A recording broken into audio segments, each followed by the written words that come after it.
আমরা অনেকে মনে করি যে ইরান ফিলিস্তিনকে মুক্ত করবে। আল কুদসের মুক্তি ইরানের মূল উদ্দেশ্য না। ইরানের মূল উদ্দেশ্য হলো মধ্যপ্রাচ্যে শিয়াদের যে ক্ষমতা এটা বৃদ্ধি করা, শিয়া অ্যাক্সিস বলে যেটাকে, এবং এটা সে করবে অ্যাট ইয়োর কস্ট। একটা কথা আছে গেম থিওরিতে, জিরো সাম গেম, যে তার শক্তি যত বাড়বে আপনার শক্তি তত কমবে। এটা বাস্তবতা। ইরানের সাথে ইসরায়েলের স্বার্থের দ্বন্দ্ব আছে, ইরানের সাথে আমেরিকার স্বার্থের দ্বন্দ্ব আছে, কিন্তু তার মানে কিন্তু ইরানের সাথে আপনারও দ্বন্দ্ব আছে।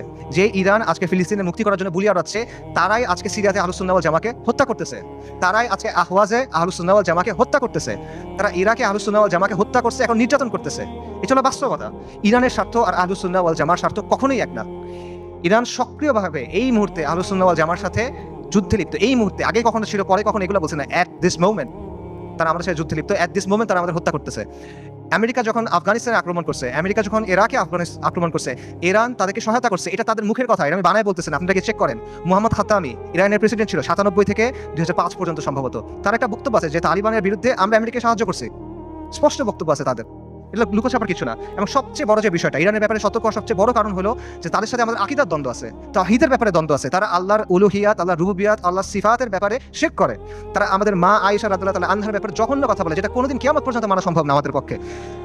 তারা সাহাবায়ে কেরাম রাদিয়াল্লাহু তাআলা আনহুম আজমাইনকে তাকফির করে, এটা কোনোদিন পর্যন্ত মানা সম্ভব না। এগুলো কোনো ফুরুই বিষয় না ভাই। এই জিনিস মেনে আপনি কোনো কিছু করতে পারবেন না। আল্লাহ আল কুদসকে এই শিরকের সাথে এই করে আপনি মুক্ত করতে পারবেন না।